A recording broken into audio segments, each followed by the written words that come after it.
Tua palavra é uma semente, meu coração é uma terra boa. Então Deus, faz essa semente brotar. Deus, faz... Pentecostes. Você está no canal Jovens de Fogo, no curso de formação bíblico Boa Semente. Hoje eu quero falar sobre o Evangelho de São Mateus, trazendo aí um resumo, uma chave de leitura para que você possa compreender melhor a sua leitura e estudo da Sagrada Escritura.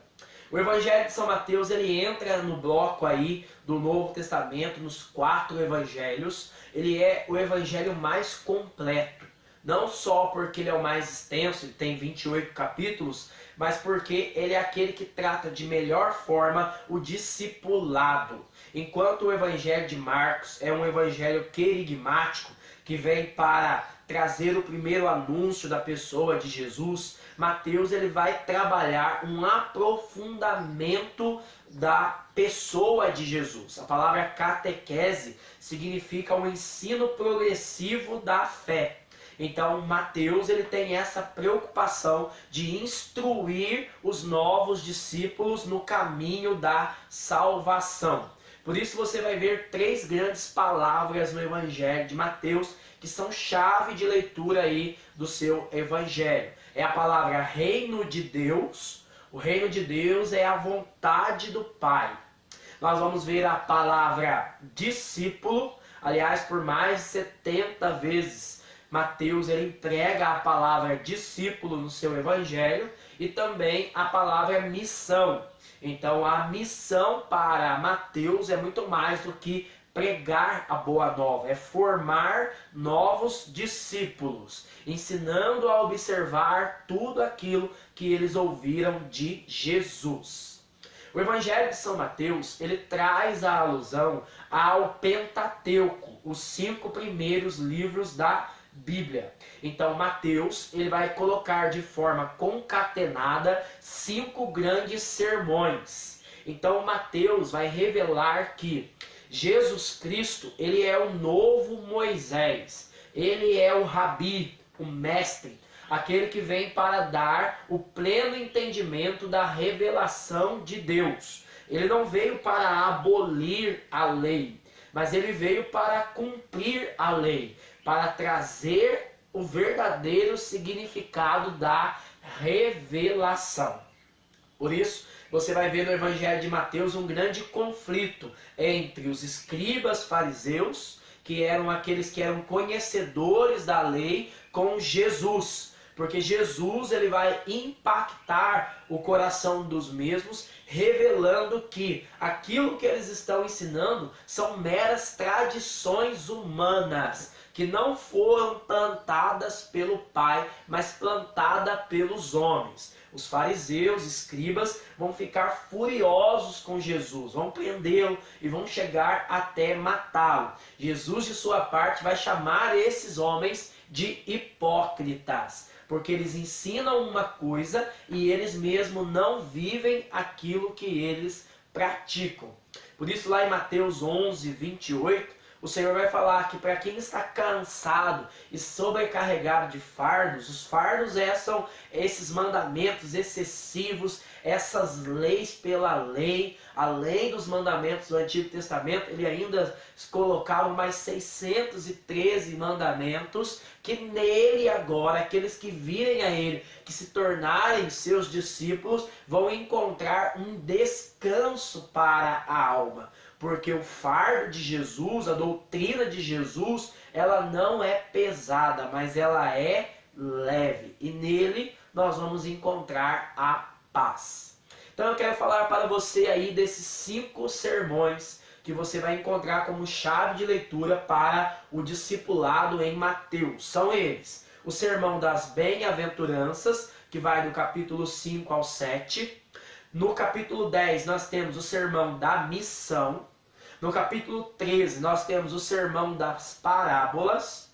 No capítulo 18 nós temos o sermão da comunidade. E nos capítulos 24 e 25 nós temos o sermão escatológico. Então eu quero dar uma breve aí síntese para que você possa compreender cada sermão. Vamos tomar Mateus no capítulo 5, no versículo 1. Vendo as multidões, Jesus subiu a montanha e sentou-se. Os discípulos aproximaram-se e ele começou a ensinar.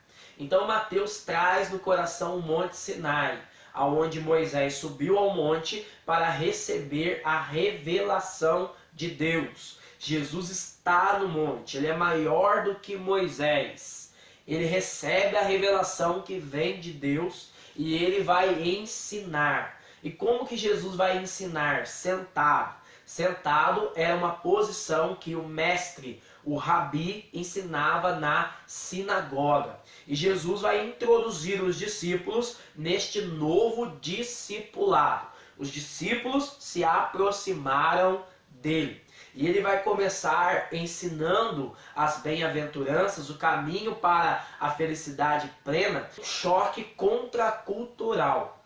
Enquanto os homens buscavam a riqueza, o poder, o prestígio, Jesus vai falar que o reino dos céus é daqueles que são pobres.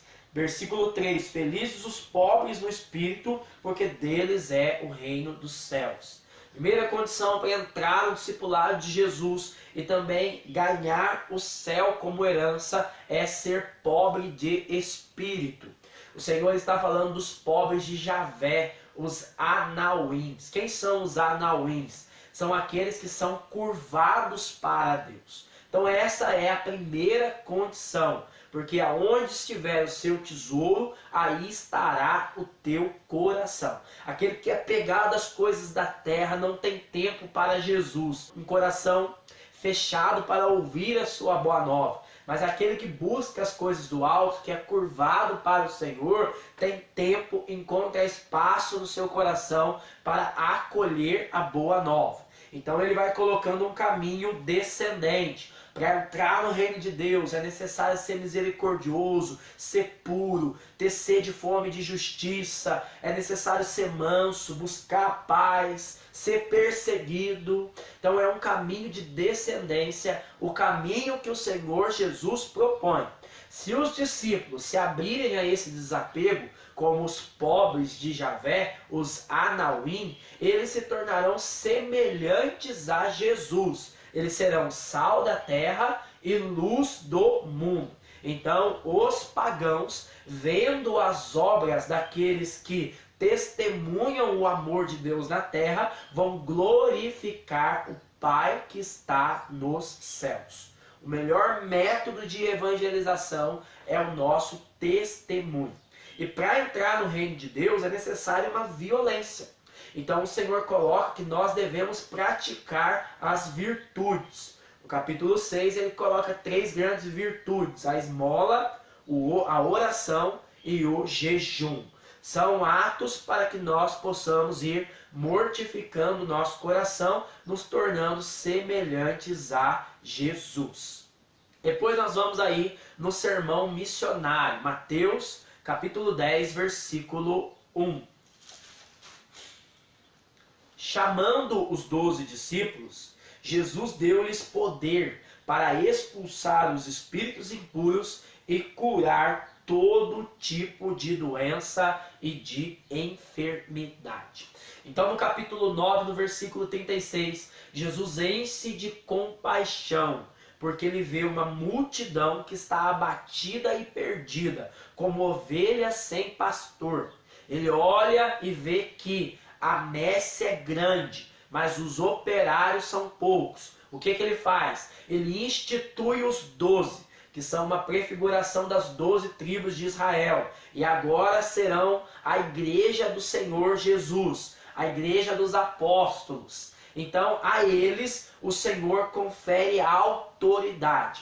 O mesmo poder que Jesus recebe do Pai para levar os homens à salvação, agora também é dado aos discípulos, o Espírito Santo, para que eles possam realizar com eficácia a missão. Mas o Senhor vai falar para os discípulos que eles também vão ser perseguidos. Por isso, no capítulo 10, no versículo 26, nós vamos encontrar o Senhor exortando: não tenhais medo deles. Aliás, ele vai falar por 3 vezes. Ele vai falar no versículo 26, ele vai falar no versículo 28 e ele vai falar no versículo 31. Essa frase, não tenhais medo. Por quê? O Senhor confere a nós o poder do Espírito Santo, mas os pagãos, a mentalidade do mundo e Satanás se levantarão contra nós. Depois nós vemos aí no capítulo 13 o sermão das parábolas. Como nós vimos no Antigo Testamento, existe um bloco chamado livros sapienciais, a qual o Senhor traz a sabedoria, a revelação através de parábolas, poesias, alegorias, provérbios. Então é uma maneira do povo Israel ensinar a sabedoria aos mais novos, aos discípulos. Jesus também vai trazer esta sabedoria ao coração dos discípulos. As parábolas, para aqueles que não recebem o entendimento que só vem do alto do Pai, permanecem como enigmas. Então o Senhor louva ao Pai porque Ele esconde essa sabedoria dos grandes e entendidos e Ele traz essa sabedoria aos pequenos e humildes, aqueles que são os anauins, aqueles que se tornaram os seus discípulos. Depois nós vamos ver o sermão da comunidade, no capítulo 18. A intenção de Mateus é fortalecer a nova comunidade dos discípulos. Então ele vai colocar regras práticas para viver em comunidade e vencer as dificuldades do relacionamento fraterno. Ele vai trabalhar a questão da correção fraterna, ele vai trabalhar a questão da missão, de ir ao encontro das ovelhas perdidas, ele vai trabalhar sobre a importância e o poder da oração comunitária, onde 2 ou mais estiverem reunidos, o Senhor está no meio de nós. Ele vai trabalhar sobre a questão que Jesus se faz presente da comunidade, por isso não podemos afastar da comunidade. Então são regras práticas para que você possa aprender a viver em comunidade. E para concluir esta formação, nós vamos ver o sermão escatológico, os capítulos 24 e 25 do Evangelho de São Mateus. A palavra escatos significa fins. Então esse sermão vai falar do fim dos tempos. Jesus vai trazer o ensinamento sobre o julgamento. Então, no fim dos tempos, acontecerá um grande julgamento. A igreja fala de 2 julgamentos. Existe um julgamento particular, quando você morrer, você vai ser julgado por suas ações e obras, mas também haverá um julgamento definitivo, que será um julgamento universal. Cristo estará sentado no trono à direita do Pai e naquele momento ele vai separar os bodes das ovelhas. Aqueles que obedeceram a sua palavra e colocaram a palavra de Deus em prática ouvirão do Pai: vinde benditos do meu Pai. Então o Senhor vai colocar uma questão de vigilância. Porque este dia ainda é um enigma. Ninguém sabe o dia e nem a hora. Então ele trabalha as questões, as parábolas da vigilância. As 10 virgens, as parábolas do talento. A intenção é criar no coração dos discípulos esta atenção. Estar com o coração voltado para Deus, se preparando para a grande hora. Jesus vai fazer uma exortação em Mateus 24, 13. Então ele vai dizer que no fim dos tempos o amor de muitos esfriará, justamente por causa das perseguições, mas só aqueles que perseverarem até o fim serão salvos. Que ensino fantástico o Evangelho de São Mateus para o nosso discipulado. Quero convidar você a fazer esse confronto. Ler o Evangelho de Mateus nessa perspectiva. Eu estou vivendo o discipulado de Jesus verdadeiramente, estou implantando o reino de Deus na terra, estou formando novos discípulos através do meu testemunho de vida. Jesus faz uma grande exortação no sermão da bem-aventurança. Ele vai dizer que nós temos facilidade para enxergar uma trave no olho do nosso irmão, mas não conseguimos enxergar um cisco no nosso olho. Então é necessário você fazer esta profunda reflexão. Antes de pregar a conversão, o discípulo é chamado a se converter diariamente. Se você não é inscrito no canal, se inscreva, ative as notificações. Se você chegou até aqui, dá um like no vídeo para o YouTube mandar para mais pessoas. Na próxima semana nós vamos estar entrando no Evangelho de São Lucas. Deus abençoe você, a paz e Pentecostes.